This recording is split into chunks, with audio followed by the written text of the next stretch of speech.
दिया। ऐसी ही चर्चा को लेकर हम और आगे बढ़ेंगे। क्या है नाका डोंगरी का विषय, क्या है हमारे भंडारा जिले का विषय, क्या है हमारे गोंदिया जिले का विषय, ऐसे ही विषय को लेकर हम फिर आगे बढ़ेंगे। क्या नाम है आपका? मेरा नाम विजय राणे है। मैं शिवसेना उद्धव बाला साहेब ठाकरे गुट का तालुका प्रमुख हूँ।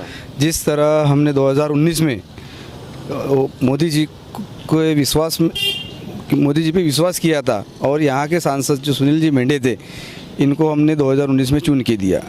पहली बात तो चुन के आने के बाद इन्होंने 4.5 साल कोई किसी गांव का दौरा नहीं किया, कोई गांव में कोई विकास काम का कोई भूमि पूजन नहीं किया। लास्ट के जो बचे थे 6 महीने, इसमें केवल पोस्टरबाजी करके आनंद फानंद में बिल्कुल ये गांव जाके मेरे को टिकट मिलना चाहिए करके ये सब चीज़ें अभी तक की हुई है। अब वो दोबारा इस गोंदिया और भंडारा लोकसभा के लिए खड़े हुए हैं।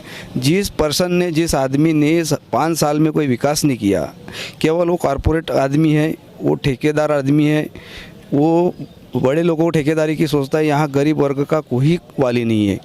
दूसरी बात एजुकेशन की बात है। स्कूल की ऐसी एग्ज़ाम अभी है, एन एग्ज़ाम के समय में इन्होंने क्या किए, टीचरों की अदला बदली चालू की है। इनको भारतीय जनता पार्टी को एजुकेशन से, भारतीय जनता पार्टी को आरोग्य से, भारतीय जनता पार्टी को महंगाई से कोई लेना देना नहीं है। ये सब जुमलेबाज है, हवाई फायर करते हैं। आपको क्या लगता है आने वाले 5 साल में क्या करना चाहिए?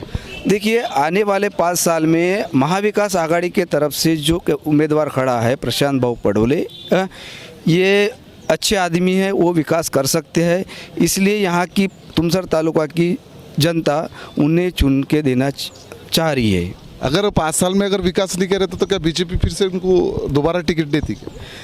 नहीं, टिकट का कैसा है वो उनके पक्ष का सवाल है। टिकट देना नहीं देना वो उनका है, लेकिन चुन के देना ये जनता के ऊपर डिपेंड करता है।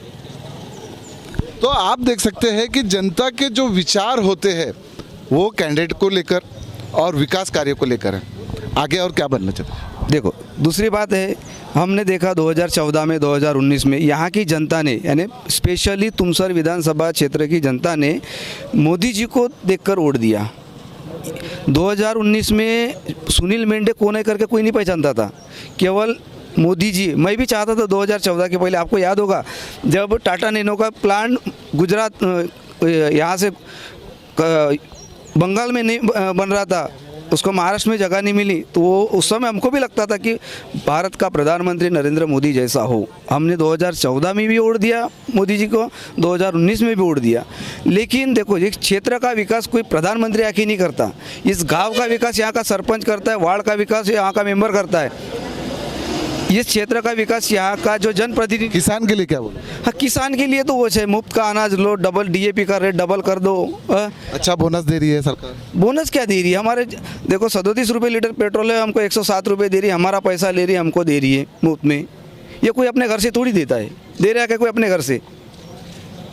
इसलिए वो किसान को जो 6,000 रुपये मिलता है, ये 6,000 रुपये क्या है, कितने रुपये 12 क्या चेंज होना चाहिए बोलते आप? देखो, किसान क्या दुगनी होना चाहिए। इतना बड़ा 52 डैम है तुमसर तालुका में, 52 डैम है, 17,000 हेक्टेयर खेती है उसके अंडर में। कितने, लेकिन रब्बी को पानी कितने मिलता है? 4,500 हेक्टेयर को मिलना चाहिए। कितने को? किसानों की ज़मीन गई है। यहाँ का भेल प्रकल्प है, वहाँ बेरोजगारी नहीं है, लोगों वो बंद गिरा है। यहाँ का खमाटा बंद गिरा है। यहाँ तुमसर तहसील के पूरे बेरोजगार काय का काम करते बताओ? दूसरी बात बताओ, यहाँ माइंस है, डोंगरी माइंस है, चिकला माइंस है। यहाँ अधिकारी कर्मचारी यहाँ के लेबर कहाँ से आते हैं? यूपी से आते हैं। हमारे भंडारा जिले का एक भी लेबर काम नहीं करता। करेगा कौन सा? हेल्पर ठेकेदारी में उसको काम देंगे, लेकिन वहाँ कोई हमारे या तुमसर तहसील वालों के लिए, भंडारा जिले वालों के लिए कोई काम नहीं है। इवन यहाँ पॉलिटेक्निक कॉलेज है, वहाँ भी प्रोफेसर बाहर के, स्टूडेंट बाहर के। क्या चल रहा है? ये एक रोजगार का मुद्दा जो होता है।